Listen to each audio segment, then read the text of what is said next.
it's recognition, I think, of the work that's been put in throughout the year. And I think when you get firstly nominated, it gets, as I said before, pretty exciting.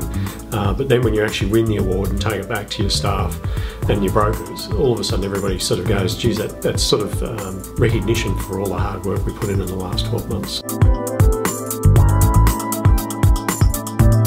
I think it's important when entering awards, like particularly with the MFAA, is reflect on what you've been successful in the past over the past 12 months. Really understand what the award criteria are, and spend time in telling your story in the award nomination. You have to think of all the amazing things you've done in the last 12 months.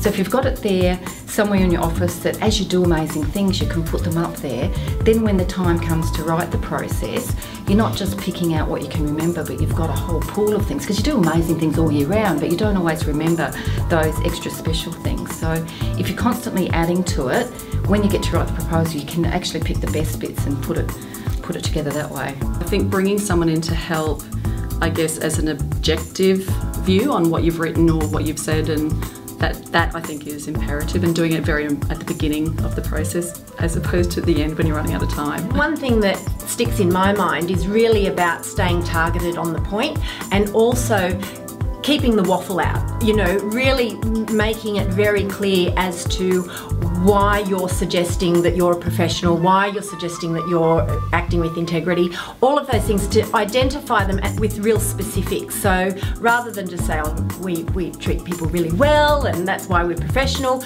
I do believe that the MFAA is looking for more specifics as to, can you demonstrate how you're displaying those qualities in your business operations.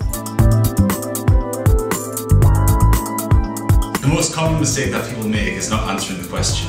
I know that sounds a really obvious thing, but there were so many really good answers to questions that weren't asked. Quite often what we find is that people are too occupied in trying to give their marketing message, rather than actually responding to the questions and the criteria and not providing supporting documentation. So if I make a statement about my sales volume or my activities, etc., it's really useful from a judging point of view to have some sort of testimonial or some other data to actually back that claim up.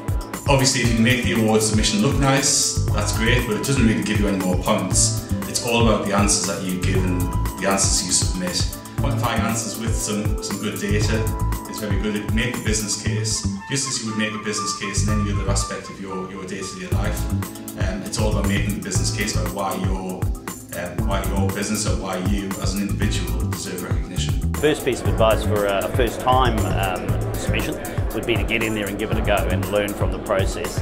To have a look at some of the material that's around, from feedback from judges, etc., and be proud of what you're doing. It's a really important award. It's very prestigious in terms of the industry, and it's really about taking the time again to respond to that criteria, to back up your claims, to present it in a professional and clear manner, and to you get feedback. Don't do it undercover late at night. Don't rush it. Take your time, and use other people as sounding boards, be it past judges, current judges, other award winners. Obviously, past winners are an ideal source of information.